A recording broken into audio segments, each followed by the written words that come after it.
सरकारी नोकरी मिळवण्यासाठी लोक किती खालच्या थराला जाऊ शकतात आणि त्या नोकरीसाठी रक्ताची नातीसुद्धा रक्तावरती कशी उलटतात हे बघणार आहोत आपण आजच्या या भागामध्ये. आणि त्यासाठी आपल्याला जायचं आहे अंमळनेर शहरामध्ये.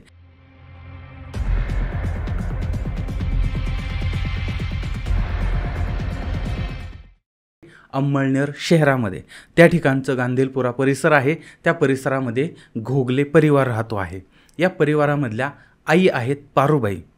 त्यांची मुलगी आहे, त्यांचं नाव आहे मंगला घोगले.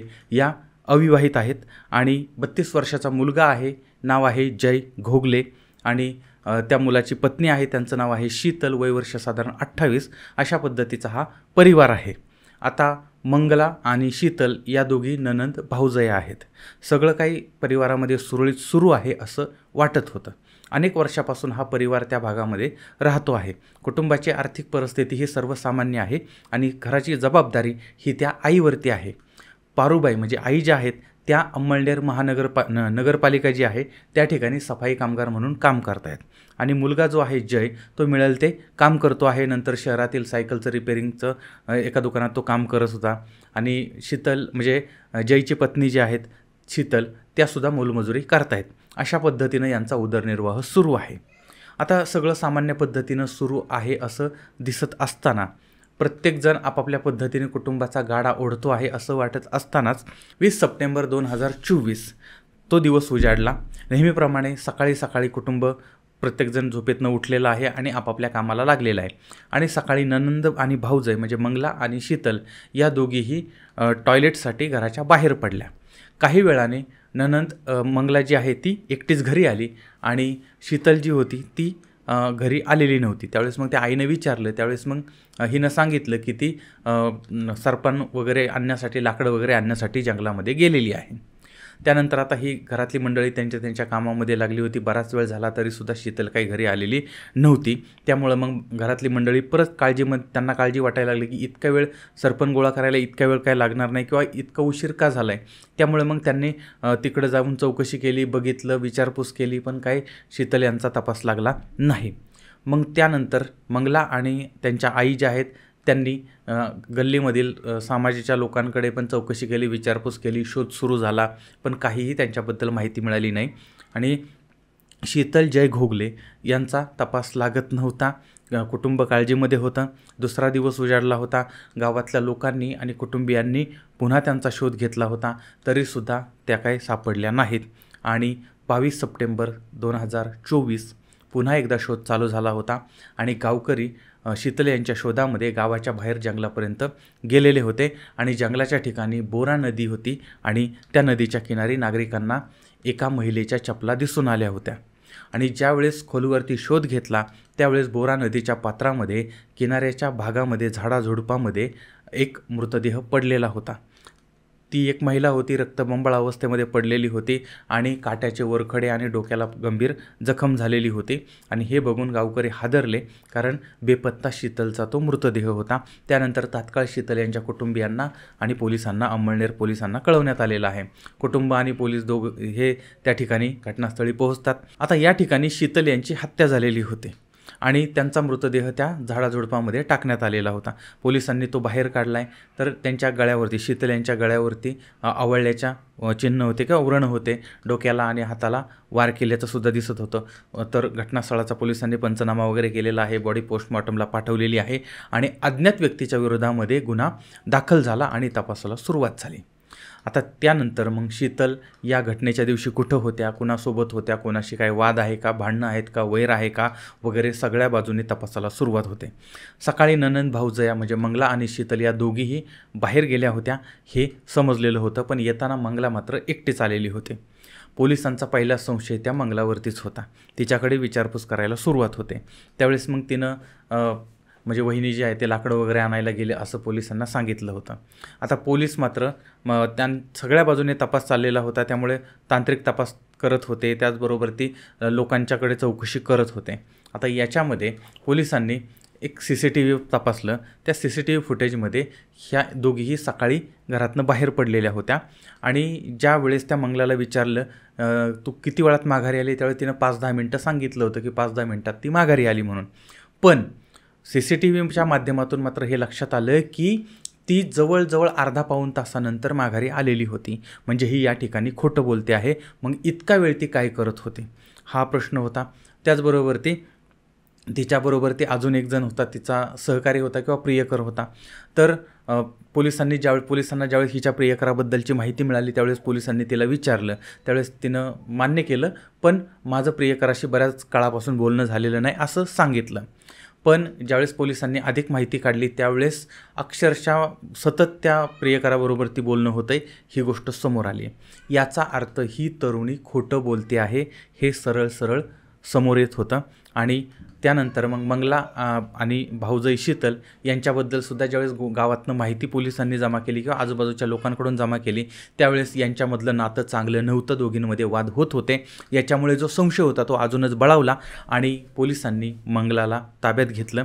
तिच्याकडे कडक चौकशी करायला सुरुवात केली. पोलिसी खाक्या दाखवला, विचारपूस केली आणि अखेर शेवटी तिनं आपला गुन्हा कबूल केला होता.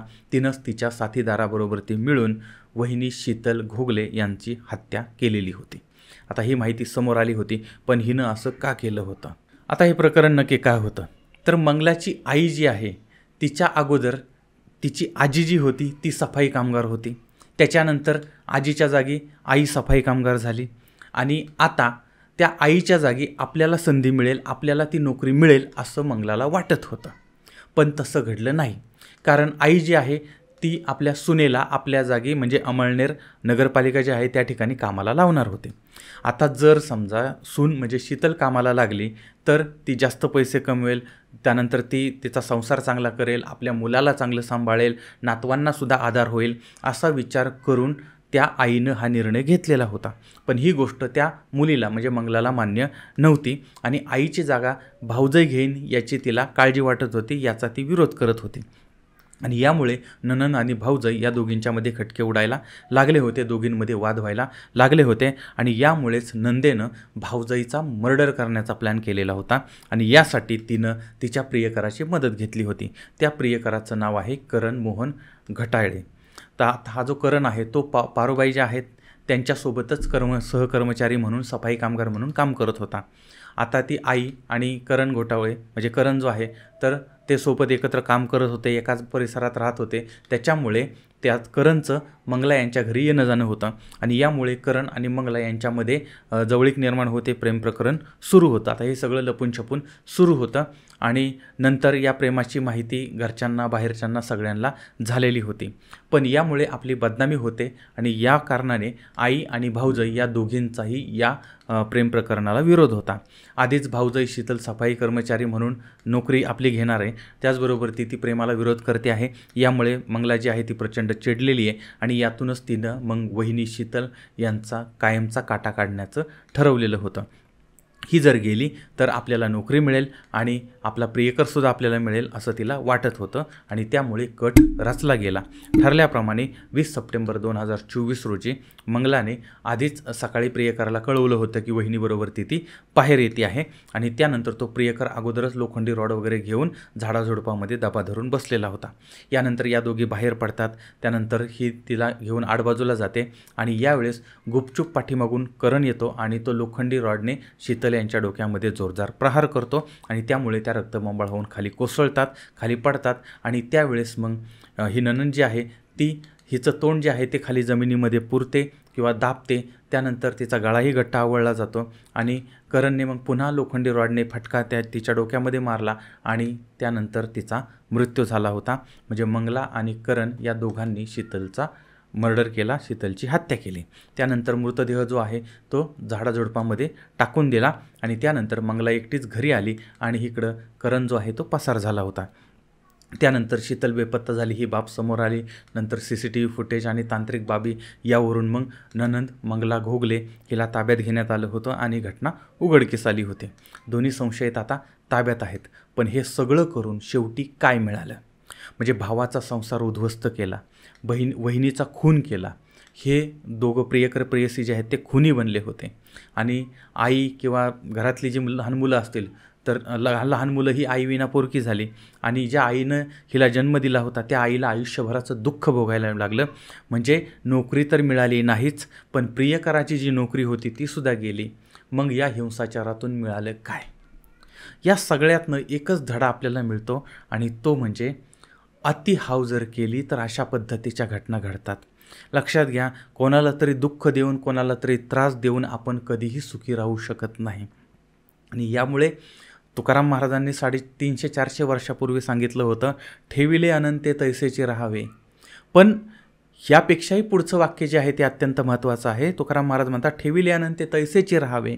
पण महत्त्वाचं वाक्य आहे ते म्हणजे चित्ती असू द्यावे समाधान.